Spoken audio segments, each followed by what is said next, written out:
উন্নয়নের নামে 54 বছর কম বেশি যারাই ক্ষমতায় গিয়েছেন এই একই কাজ তারা করেছেন।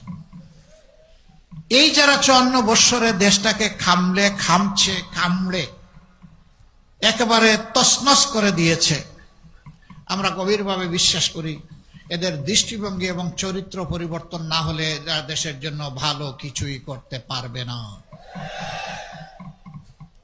এদেশ সকলের, শুধু আমাদের না।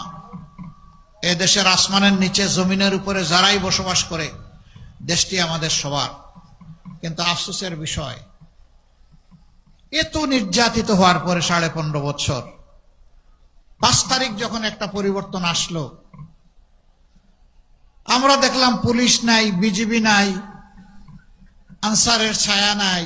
নিবু আমাদের সেনাবাহিনী জান প্রাণ দিয়ে চেষ্টা করছে কিছু করার, তারা পারছেন না।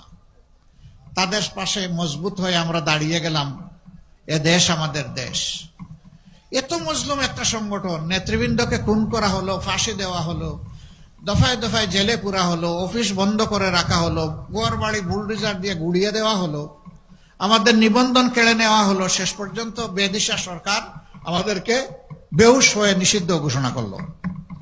এরপরে আর হুঁশ ফিরে পায়নি। ওই বেহুশ অবস্থায় দেশ ছেড়ে তারা চলে গেছে। কিন্তু আমরা কি সিদ্ধান্ত নিলাম? আমরা আগস্টের 5 তারিখ রাত্রেই ঘোষণা দিলাম যে আমরা কারো উপর থেকে প্রতিশোধ নেব না। আপনারা বলুন, আমরা কি প্রতিশোধ নিয়েছি কারো উপর?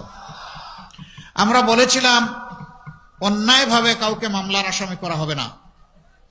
আমরা অন্যায়ভাবে একটা মানুষকেও মামলার আসামি করি নাই। বাংলাদেশে হাজার হাজার মামলাও আমরা দায়ের করি নাই। খুব অল্প সংখ্যক, আমাদের 8টা মামলায় আসামি মাত্র 1 জন করে। কারণ আমরা দ্বিতীয় ব্যক্তি দায়ী খুঁজে পাইনি, আমরা দ্বিতীয় জনকে দিব কিভাবে? কিন্তু সে জায়গায় কেউ কেউ মামলা করেছেন মনের সমস্ত মাধুরী মিশিয়ে।